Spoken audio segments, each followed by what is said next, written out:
Hello, I am Jean-Luc Cartwright. And I'm Graham Archibald. And we're here to introduce to you a project that we're going to be working on together. So this is a car that I travelled some way for. After having a 105 Giulia saloon a couple of years ago, I really decided that I wanted another one. But this was going to be a car for me that was going to be a fast road, some hill climbs, maybe some sprints, that kind of thing. So a bit more of a competition car than an out-and-out road car like the last 105 saloon I had. And I heard about this particular car in northern Italy. So I flew out, cheap flights from Newcastle. There is you went to see it first, eh? Yeah, There's a Greggs at Newcastle. There is a Greggs at Newcastle Airport. And flew out, went to see it, and definitely rose-tinted glasses, I think, when I went to see it, because I remember it being absolutely Did you drink on the flight, did you? Yeah. Well, I remember between seeing it and actually picking it up, I rang Graham and said, "Hey, I've got." I think I've bought the wrong car. I think you sold me. They brought out the princess and then sold you the ugly duckling. This is before I picked it up. I rang you and said, "Actually, I think I can have that ready for paint in 2 days." You did. I remember that call. Yeah. And then I was all really serious. Oh yeah, that's great. And then the phone went down. And I was like.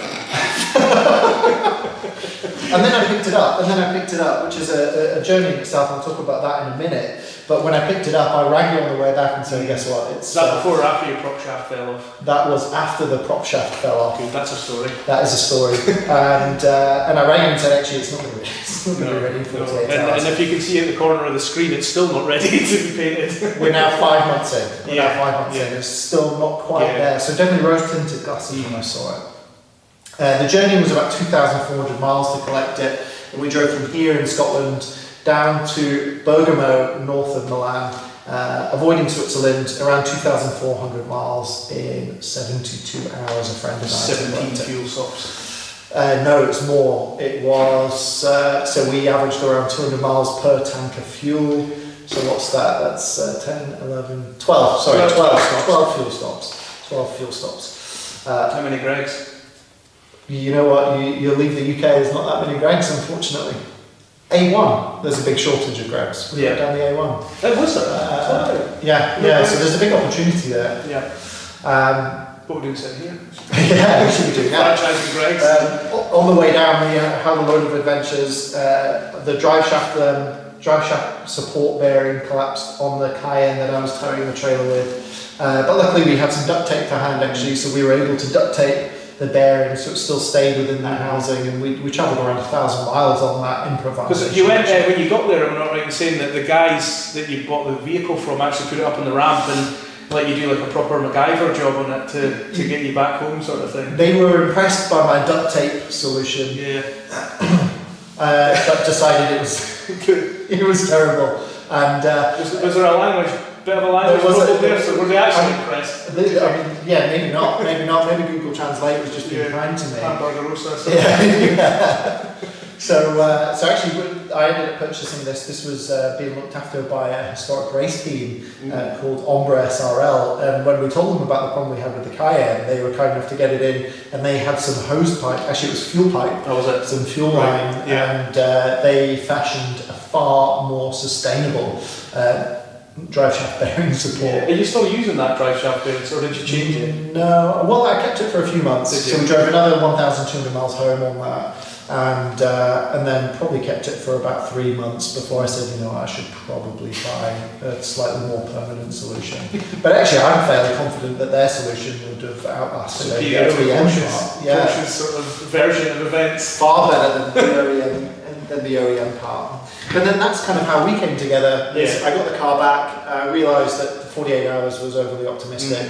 And then there was another blocker, which was, I have no fucking idea what I'm doing.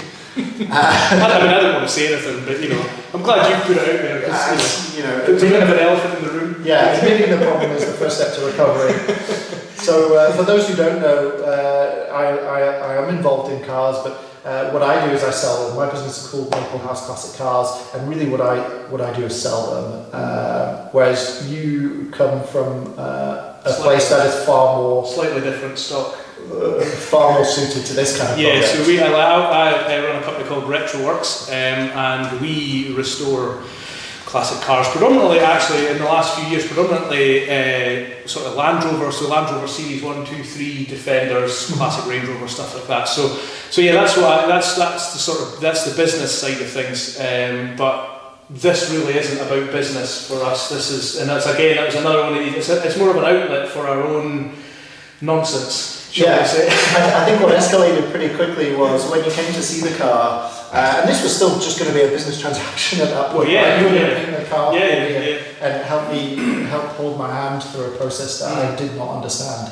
And I think what we found pretty quickly is we have the same desire for these kind of projects and doing different kind of road trips. Yeah. And this really then escalated into kind of an outlet for us to document some of our own adventures and projects and nonsense. And there'll be a compilation of you filling up your Cayenne, obviously, because that's pretty constant. Yeah, that is a never-ending thing. Lots of things like eating Greggs.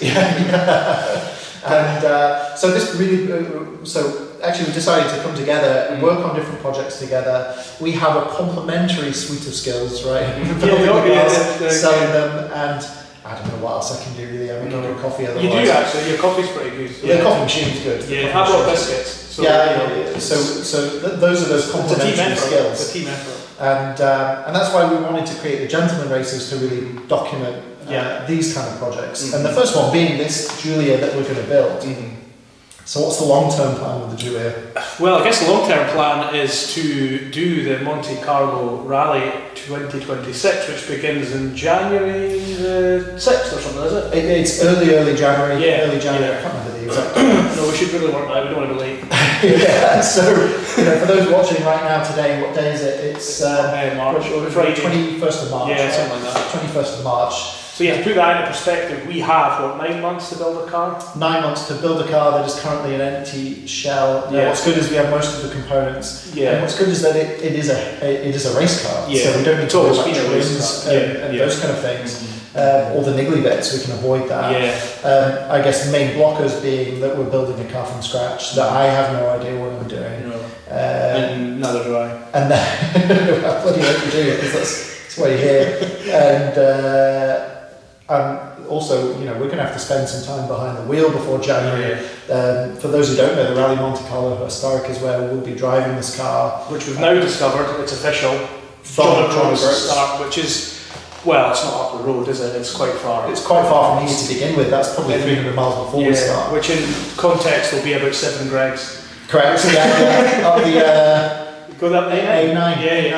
Yeah. So we'll actually be starting in John O'Groats, driving this car all the way down to Monte Carlo throughout that event. In the winter, so Alps, snow. This isn't like sunshine and rainbow stuff. This is proper racing, and it's going to be cold, and then it's going to be really bloody hot. Correct. And so I mean that's a normal day in Scotland, isn't it? Really?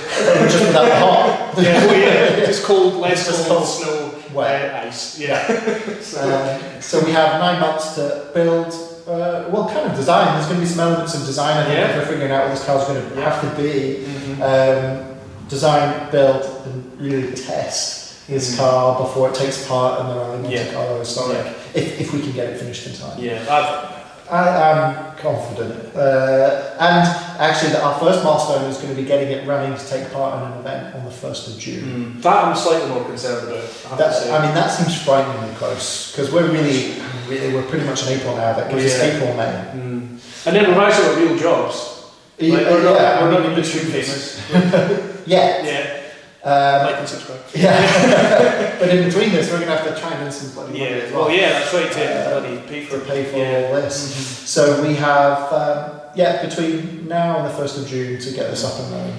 Yeah, that's not impossible, but that's kind of when we build a car at Retroworks, you can be at minimum 6 months, quite often to build a car, and that's. And that's when all the stars align and everything goes to plan, and you've got the paint guy standing ready, and the mechanics are all mechanics. There's not that many of us, but me and a couple other guys that work with me, we're all standing there, spanners ready, and you sort of get on with things. So that's going to be interesting. There's Well, there's only you and I for a start. I mean, there's only you and I, Yeah, and I'm relatively useless, you know. As much as a man short. Yeah, and in that, so really there's one of us. There's one of us going to do the work. Yeah, correct. You can fluff the pillows and make the coffee. Yeah. And I'll give you little jobs. I'll be route planning, you know. I'll be learning as we go. So actually there'll be this really fun dynamic of you doing things properly. Yeah, I think that's quite unfair. I think you're not handless by any means. You might be a salesman, but I could you're be not handless by the end of this process. I've seen your grinder. Where possibly could be. So this will be this will be a journey to get this Giulia ready for the Rally Monte Carlo Historic in 9 months. 9 months. In 9 months, starting Countdown from timer now. Yeah, go. So we've got the Alfa Romeo. This is going to be the main project for the forthcoming videos and stuff like that. So what is the story with the car? Tell me about the car.